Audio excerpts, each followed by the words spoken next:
Hello student, जैसे कि अब इसमें वर्क निकालने की ट्रिक को बहुत आसान तरीके से आप सॉल्व करोगे तो मिनटों में क्वेश्चन को सेकंडों में आप कैलकुलेशन करोगे। कंपटीशन एग्जाम में आपको कम टाइम में क्वेश्चन को सॉल्व करना होता है। ठीक है, तो देखिए सबसे पहले यदि हमको 9 9 का स्क्वायर करना होगा तो आप सबसे पहले क्या करोगे, 9 9 3 टाइम्स है तो आपको 2 टाइम्स 9 लिखना है, लास्ट वाले को एक कम करके लिखना है। अब यहाँ 2 टाइम्स 9 है, 2 टाइम्स आप 0 लिखोगे, लास्ट में 1 लिखोगे, ये हो गया आंसर। ठीक है, जैसे आपके मान लो 4 टाइम्स 9 है, 4 टाइम्स 9 का स्क्वायर करना है तो आप क्या करोगे, 3 टाइम्स 9 लिख लोगे, लास्ट वाला जो 9 है उससे एक कम करके लिखोगे 8। अब यहाँ 3 टाइम्स 9 है तो 3 टाइम्स 0 लगाओगे, लास्ट में 1 लिखोगे, आपका आंसर हो जाएगा। तो ये स्क्वायर के लिए है। यदि आपके पास अब इसमें सपोज दैट यदि लिखा होता 1 1 1 का स्क्वायर करते हैं। अब देखिए 1 की क्या कंडीशन है, कंपटीशन एग्जाम में 1 का होगा तो आप स्क्वायर करोगे, टाइम लगेगा। अब यहां पे 1 2 3 4 टाइम्स है तो 1 2 3 4 4 टाइम्स 1 1 है, 4 लिखा। अब 4 को छोड़ के पीछे की ओर जाओगे, इससे तो क्या आएगा 3 2 1, ये आपका आंसर हो जाएगा। यदि आप देखो ना 3 टाइम्स 1 1 का स्क्वायर करना है 1 2 3 लिखोगे, 1 2 3 3 छोड़ोगे पीछे की ओर जाओगे, क्या होगा 2 1, इसका आंसर हो जाएगा। तो इस तरीके के स्क्वायर वाले क्वेश्चन को आप करोगे। अब देखिए इसमें और भी आसान हम इससे बताते हैं, और भी आसान। देखिए सपोज दैट अबाउट 200,000, जैसे कि आपको क्वेश्चन दिया गया है जैसे कि 109 का आपको स्क्वायर करना है, करेक्ट। तो सबसे पहले और आसान करने के लिए आप ऐसे दो लाइन खींचोगे, अबाउट 200, इसका वर्किंग बेस क्या है 100, 100 में 9 ज्यादा है तो प्लस 9 यहां पे लिखना है। जितना ज्यादा या कम होता है ना उसको स्क्वायर करते हैं ना, उसका स्क्वायर कितना होगा 81, ये 9 स्क्वायर 81। अब ये ज्यादा हो रहा है तो इसको इसमें ऐड कर दो, तो 109 में यदि 9 जुड़ेगा कितना आएगा 118, इसका ये सॉल्यूशन हो जाएगा। यदि 106 का स्क्वायर करना है तो सबसे पहले आप क्या करोगे, 100 के फॉर्म में है, कितना ज्यादा हो रहा है प्लस 6 ज्यादा हो रहा है तो 6 का स्क्वायर कितना होगा 36 होगा। अब ये 6 को इसमें ऐड कर दोगे कितना होगा, 106 में 6 जुड़ेगा कितना आएगा 112 हो जाएगा।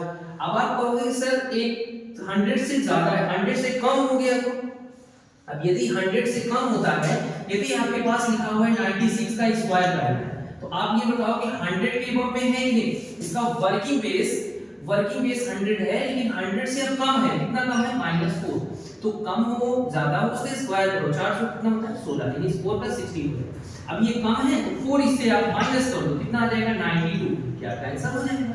यदि आपके पास लिखा है 93 का स्क्वायर करना है, आप कहोगे सर इससे तो कम है 100 से, तो 100 से कितना कम है -7 कम है।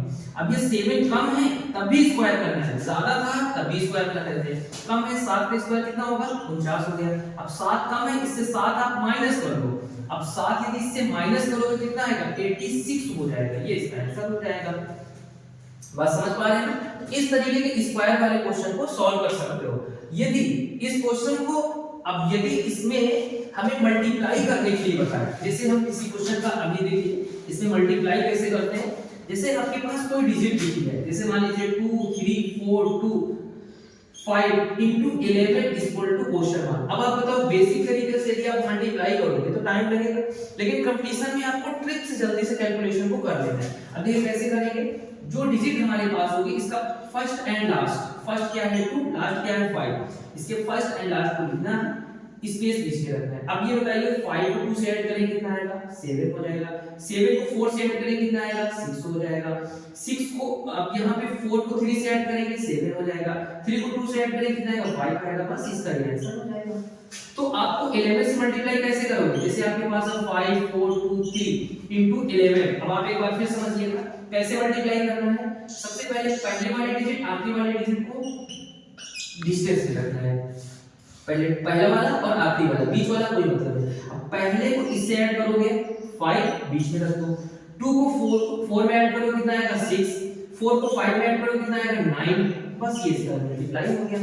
तो कितने आसान तरीके से बताया गया है। अब यदि एक और चीजें आपको याद रखना है, एक चीजें और क्या याद रखना है, देखिए सबसे पहले इसमें यदि आपके पास एक चीज और है, जैसे मान लीजिए 75 का स्क्वायर करना है, 95 का स्क्वायर करना है, 85 का स्क्वायर करना है, 75 का स्क्वायर करना है, तो इसमें क्या होता है यदि इसका यह वर्किंग बेस यानी इसका यूनिट बेस 5 होता है ना तो उसका स्क्वायर 25 हो जाएगा। अब 7 से आगे क्या होता है? 8 होता है, तो 7 को 8 से मल्टीप्लाई कर दो, 7 8 का कितना होता है? 56 होता है, बस हो जाएगा। जैसे 5 इसमें यदि यूनिट बेस 5 होगा ना तो और आसान हो जाएगा। 5 का आप स्क्वायर करोगे 25, इसमें क्या होगा 25, इसका 5 क्या है 25। अब आगे क्या करोगे? 9 के आगे क्या होता है 10, इसका मल्टीप्लाई कर दो 90 हो जाएगा। 8 के आगे क्या होता है 9, 9 8 कितना होता है 72, 7 के आगे क्या होता है 8, कितना होगा 56। इन सब का ये स्क्वायर आप कितने आसान तरीके से कर दो। क्या करेंगे? यदि सभी में 5 आता है तो 5 के स्क्वायर 25 आपने कर दिया।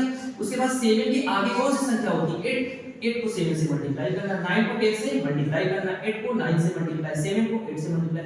बस आप इस तरह स्क्वायर निकाल सकते हैं। ठीक है।